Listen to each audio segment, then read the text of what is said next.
오늘은 우리 총회에서 정한 북한 선교 주일입니다. 우리 남한의 교회들은 분단 이후 항상 통일과 북한 교회의 회복과 재건을 위해 끊임없이 기도해 왔습니다. 그리고 지금까지 아주 다양한 방법과 다양한 모습으로 북한 선교를 해 왔었습니다.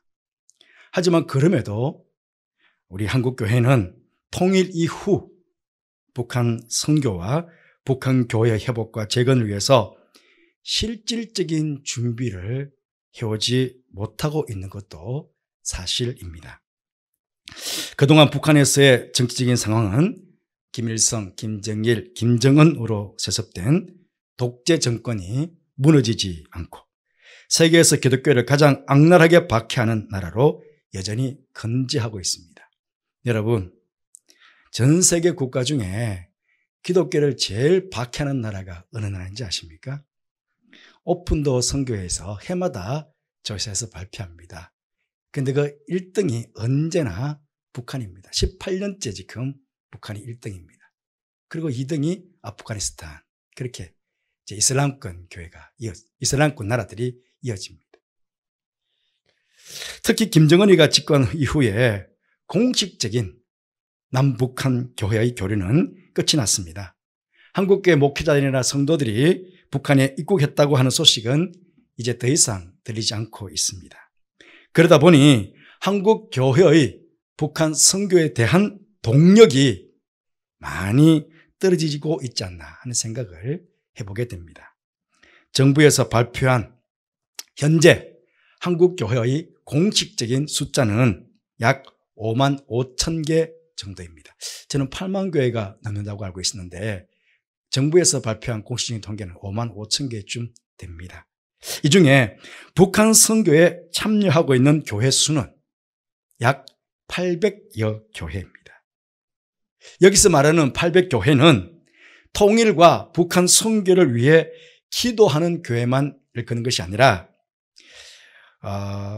그러니까 매달 5만 원 이상 교회 재정을 통일과 북한 선교를 위해서 집행하고 있는 교회, 그 숫자가 800개 정도밖에 되지 않는다는 것입니다.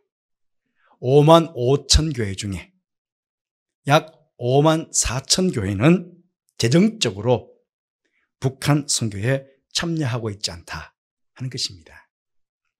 왜 이렇게 많은 교회가 선교에 참여하지 않고 있을까요?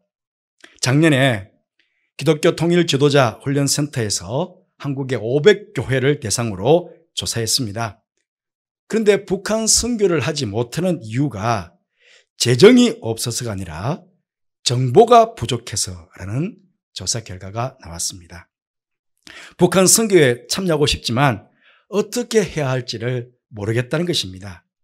그리고 북한 선교를 내건 선교 단체도 많이 있는데 내가 후원한 그 선교 헌금이 제대로 북한 선교에 사용되는지가 의심스러워서 선뜻 선교에 동참하지를 못하고 있다는 것입니다. 한마디로 북한 선교 단체들이 신뢰를 주지 못했기 때문인 것이죠.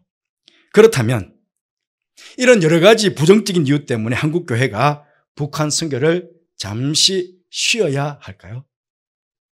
그럴 수는 없습니다. 북한 선교는 계속되어야 하는데 그런 차원에서 지금 우리 교회가 하고 있는 북한 선교에 대해서 이 시간 여러분에게 간략하게 말씀을 드리고 우리가 어떻게 북한 선교를 위해서 더 헌신하고 더 기도해야 할 것인지를 여러분께 말씀을 나누도록 하겠습니다. 현재 우리 교회 선교부에서는 세 부분에 걸쳐서 북한 선교를 하고 있습니다. 기독교 통일 지도자 훈련센터와 북한 탈북민교회 그리고 기쁜 소식 선교회 이렇게 세 군데입니다. 첫째로 기독교 통일 지도자 훈련센터는 그 중요한 사역이 학문적인 연구와 함께 일꾼을 세우는 일들을 하고 있습니다.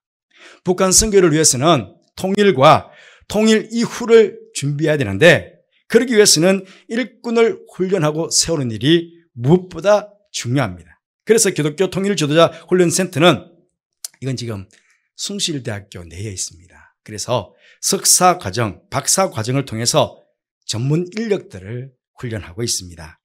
예전에는요, 통일신학이라는 이름으로 연구를 했는데 이제는 통일신학이 아니고 통이신학입니다.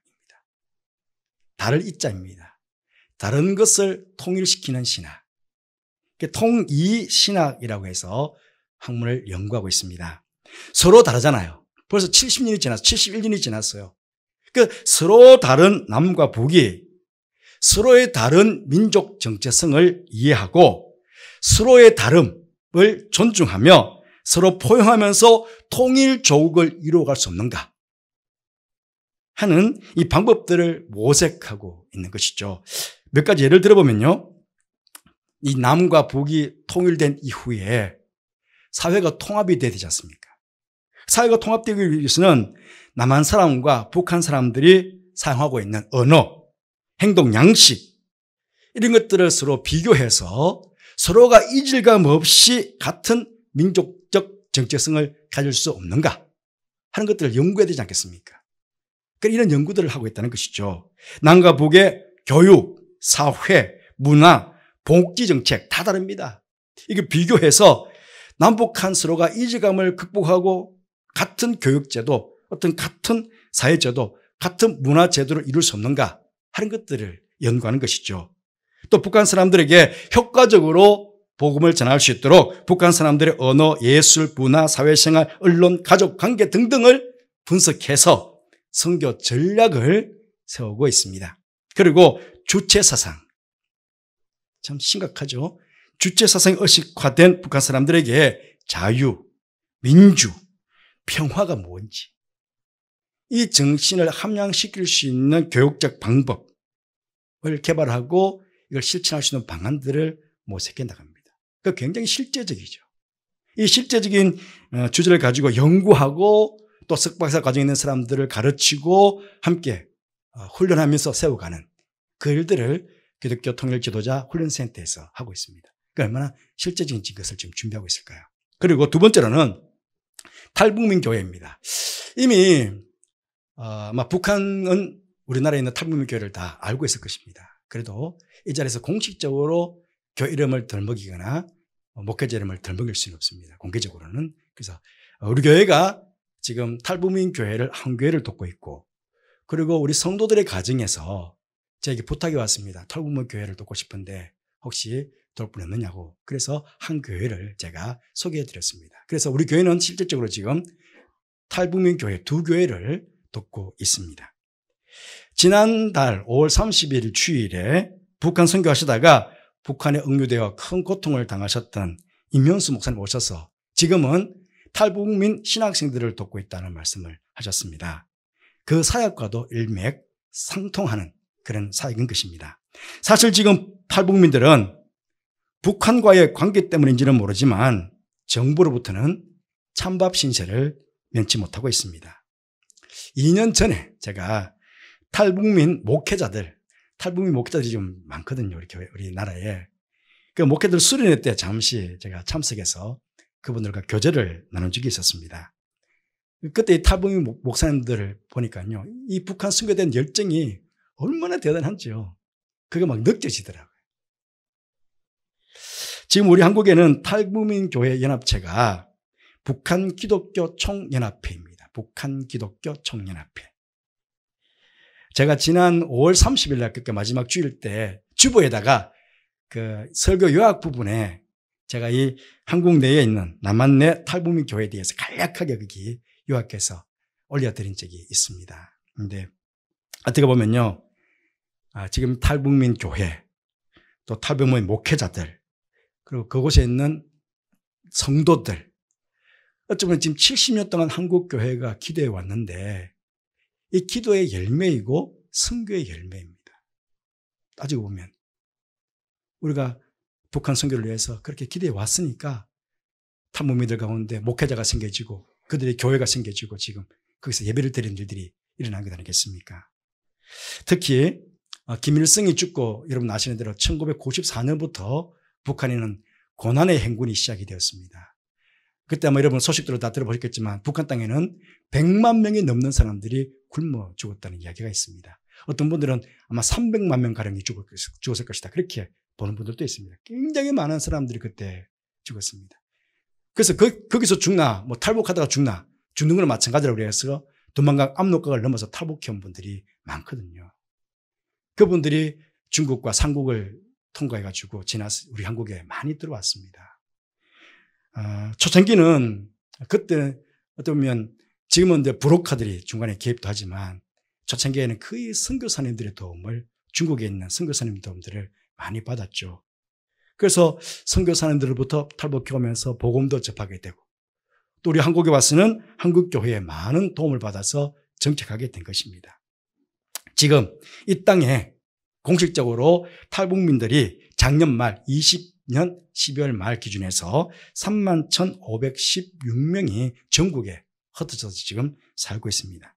그중에 탈북민 교회는 지금까지 68개의 교회가 세워졌는데 올해 2021년 4월 말 기준으로 10개 교회는 이미 문을 닫았습니다. 어떤 연유인지 닫고 58개의 교회가 지금 운영 중에 있습니다.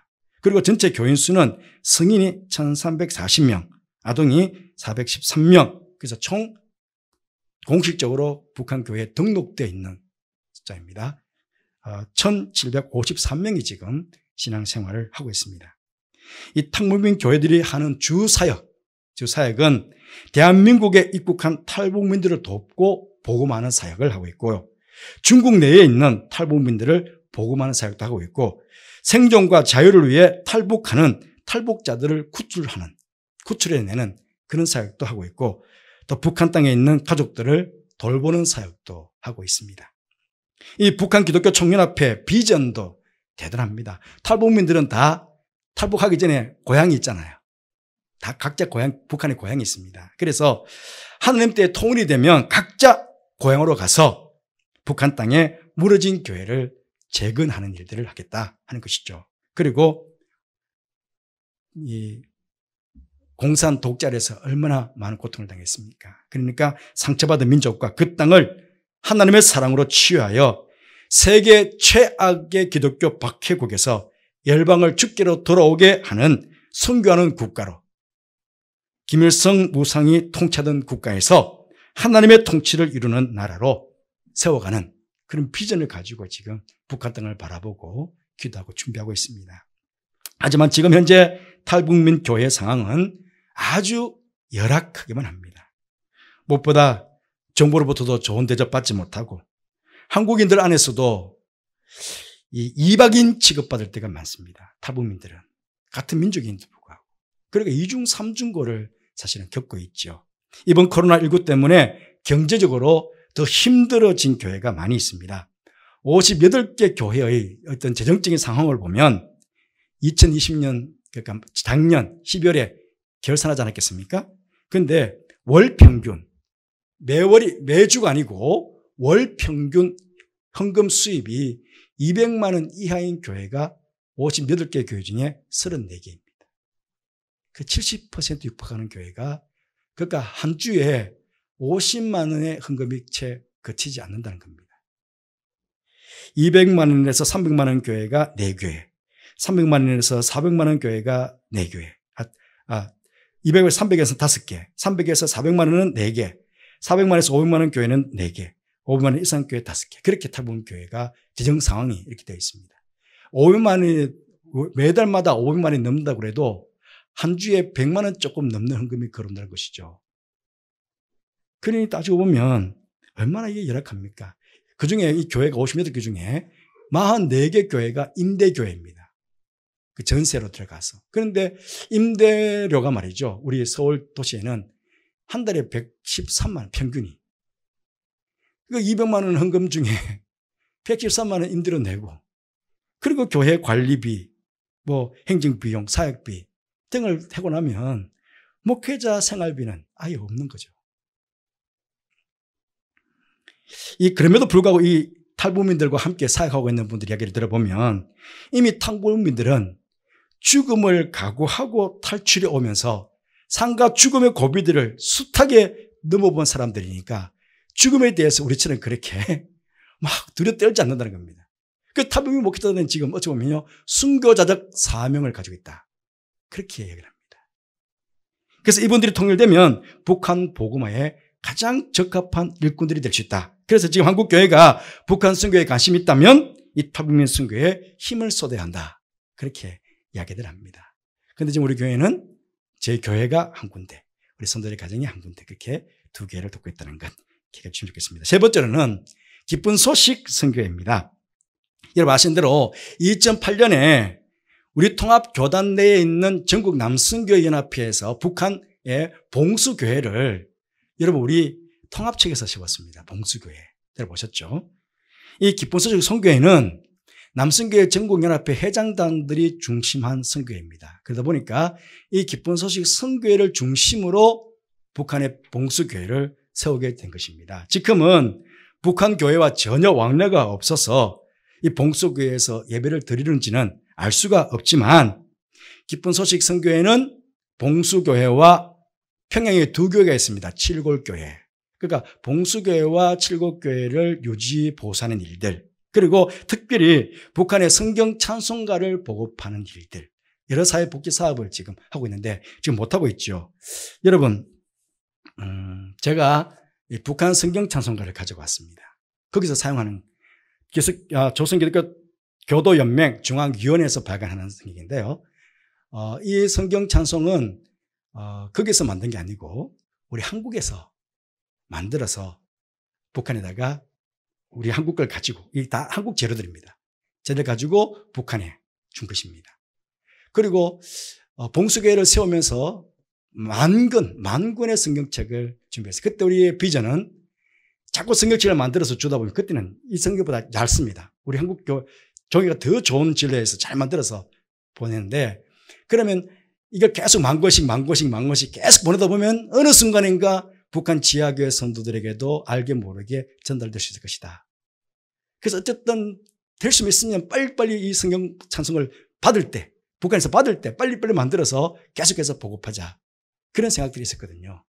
그런데 만 권 한 번을 주고 나서 그만 김정일이죠. 김정일 죽고 나서 그만 김정일을 세면서 이게 보낼 수 없게 됐는데 그중에 칠골교회는요 1899년에 설립된 교회인데 6.25 때 무너지고 1989년에 김일성 어머니인 강방석 집사를 기념해서 칠골교회를 다시 중건했습니다. 제가 2006년에 마침 이 봉수교회 막 짓고 있을 때 한 10명 정도 되는 남성 회원들과 한번 평양에 다녀온 적이 있습니다. 그때 칠골교회도 가보기도 하고 그랬었는데요. 그때만 해도 공개적으로 우리는 북한에서 예배를 드리고 있다. 그렇게 대외적으로 막 선전할 때거든요. 선전할 때라 가지고 쉽게 이제 북한의 우리 성도들이, 교회들이 가서 독과할 수 있었는데 이제는 문이 다 막혔습니다. 그래도 한번 북한 성경으로 여러분들 오늘 본문을 제가 한번 읽어드릴게요. 133편. 이다지도 좋을까? 이렇게 즐거울까? 형제들 모두 모여 한데 사는 일. 아론의 머리에서 수염 타고 흐르는 옷깃으로 흘려내리는 향긋한 기름 같구나. 헤르몬 산에서 시온산 줄기를 타고 굽이굽이 내리는 이슬 같구나. 그곳은 여호와께서 복을 내리는 곳. 그 복은 영생이로다. 그 우리와 비슷하죠. 예. 우리가 585장 내주는 강화성이여 찬송했지 않습니까? 북한은 400장 정도밖에 찬양을 하지 않습니다. 그중에 204장이 내주는 강화성인데 거기 3절 보면 참 재밌어요. 제가 3절만 한번 읽어드릴게요. 내주는 강 이때에 마귀 꽉 차서 인민을 삼키려 하나. 우리를 삼키려 하는데 거기는 이때 마귀들을 꽉 차서 인민을 삼키려 하나. 겁내지 말고 있으라. 진리로 이기리로다. 친척과 재물과 명예와 생명을 원수가 취한들 상관이 무엇뇨? 내 주께 있으리로다. 이렇게 찬양이 되어 있습니다. 우리가 조금 이질감이 있지만 언젠가는 북한 땅 사랑하는 성도들과 함께 우리 손을 맞잡고 기다리는 그날이 찬양하는 그날이 있지 않겠습니까? 여러분, 오늘 본문이 보면 우리가 꿈꾸는 그런 통일 한국 이후에 북한 선교들과 맞잡고 우리가 불러야 될 찬양 아닌가, 그렇게 생각해 봅니다. 이 시편이 지어진 배경은 사울이 죽고 난 후에 처음 다윗은요, 이스라엘의 왕이 아니었어요. 유다 지파만의 왕이었어요. 그리고 나머지 11지파와는 마음이 좀 나뉘어지고 소원해져 있었습니다. 그때 11지파 리더들이 와서 우리에게 왕도 되어달라, 우리의 왕도 되어달라, 그래가지고 요청해 왔기 때문에 다윗식을 받아서 12지파의 왕이 된 것입니다. 그 시기 때 아마 이게 133편이 기록된 건 아닌가. 그래서 이 시편 133편은 다윗을 중심으로 이스라엘이 통일 왕국이 된 후에 12지파가 예루살렘에 모여서 한 마음으로 하나님께 예배 드리게 되었을 때에 감격적으로 노래한 것, 이것이 133편일 것이다, 그렇게 해석합니다. 그렇게 보고 있습니다. 이 133편이 고백되어지는 내용을 볼 때에 서로 마음이 나누어졌던 12지파가 한 마음으로 연합하여 하나님을 찬양하고 예배 드릴 때의 그 아름다움이라는 것, 그게 바로 대제사장 아론의 임직기처럼 참으로 하나님 앞에서 거룩한 일이다 하는 것이고요. 헐모은 산에서부터 흘러내린 물들이 바짝 메마른 시온의 산들에게 생명의 물을 공급하듯 형제의 연합이 공동체의 생명력과 활력을 불어넣는 참으로 고귀한 일이다 하는 것들을 지금 고백하는 내용이지요. 그리고 이스라엘 역사에 있어서요, 이 시편 133편이 정말 남다른 감회와 감격 속에 고백되어진 것은 그로부터 수백 년이 지나가지고 이스라엘 백성들이 70년간 바벨론 포로 생활을 끝나고 본국으로 돌아왔을 때에 아마 가장 감회롭게, 감격스럽게 이 시편 133편을 불렀을 것이다 라고 보고 있습니다. 왜냐하면 이스라엘 다윗 왕의 아들 솔로몬 이후에 다시 나라가 쪼개졌습니다. 남북으로. 그 북이스라엘은 아수르에게, 남유다는 바벨론에게 멸망을 당했습니다. 그러면서 예루살렘 성과 예루살렘 성전이 다 황폐해졌습니다. 다 불타 없어버렸습니다. 예루살렘에 갈 수도 없었고, 혹은 가도 예배드리기 위해서 찾아갈 성전이 없었으니까 이스라엘 백성들은 얼마나 슬프며 말로 표현할 수 없는 그런 슬픔이 있었을 것입니다. 그런데 바벨론이 페르시아에게 망함으로 말미암아 페르시아의 왕 고레스가 고국으로 돌아가서 예루살렘 성도, 예루살렘 성전도 지을 수 있다고 허락해 주었습니다. 그래서 1차, 2차, 3차에 걸쳐서 고국으로 돌아온 백성들이 성전을 새롭게 건축하고 또 예루살렘 성벽도 중건하고, 그래서 모든 지파가 다 함께 와서, 모든 백성들이 다 함께 와서 성전에서 예배를 드릴 때 그 감격과 그 기쁨이 얼마나 대단했겠습니까? 그때 불렀을 이 시편 133편의 감동이 어땠을지 여러분 가히 짐작이 되지 않습니까? 하지만 우리가 시편 133편을 읽을 때 우리의 가슴을 아프게 하는 것은 아직도 우리는 남북 구북이 하나가 되지 못하고 갈라져 있는 우리 민족의 현실인 것입니다. 해방되기 전 북한에는 교회가 2,000교회가 넘게 있었다고 합니다. 동방의 예루살렘이라고 칭송받았던 북한 평양에만 272개의 교회가 있었다고 합니다. 그런데 지금 그 교회들은 다 파괴되었습니다. 죽음을 각오하지 않고는 하나님께 예배드릴 수 없는 그런 처지가 되었습니다. 그러하게 우리는 남북이 통일되고 무너진 북한 교회들이 다시 재건되고 북한의 지하교회 성도들과 함께 자유롭게 남한 성도들이 어울려 이 시편 133편을 노래할 그날을 우리가 속히 이루어질 것을 기대하며 그렇게 하나님 앞에 우리는 뜨겁게 기도하며 통일을 준비하겠습니다. 시편 133편 늘 이런 마음에 담아두시길 바랍니다. 그러시면서 어수선하게 공산 독재 정권이 무너져 내리고 복음으로 통일되는 그날을 위해서, 박해 아래에 있는 북한 성도들을 위해서, 북한 땅에서의 신앙과 예배와 선교의 자유를 위해서, 온 민족이 다 함께 모여 하나님을 찬양하게 될 그 복된 날을 위해서, 하나 되는 민족의 아름다움 빛나는 그 날을 위해서 쉬지 않고 기도하시고 어떤 모양으로든지 북한 선교에 헌신을, 최선을 다하는 우리 교회와 성도들이 되시기를 간절히 바라겠습니다. 기도하겠습니다. 주님, 북한 선교주의를 지켜주셔서 감사합니다. 주님의 때에 통일을 이루어 가실 그날을 기대하며 끊임없이 북한 선교를 위해서 기도하고 최선을 다해서 북한 선교를 해나가는 우리 모든 교회 성도들 되게 하여 주옵소서. 예수님 이름으로 기도드리옵나이다. 아멘.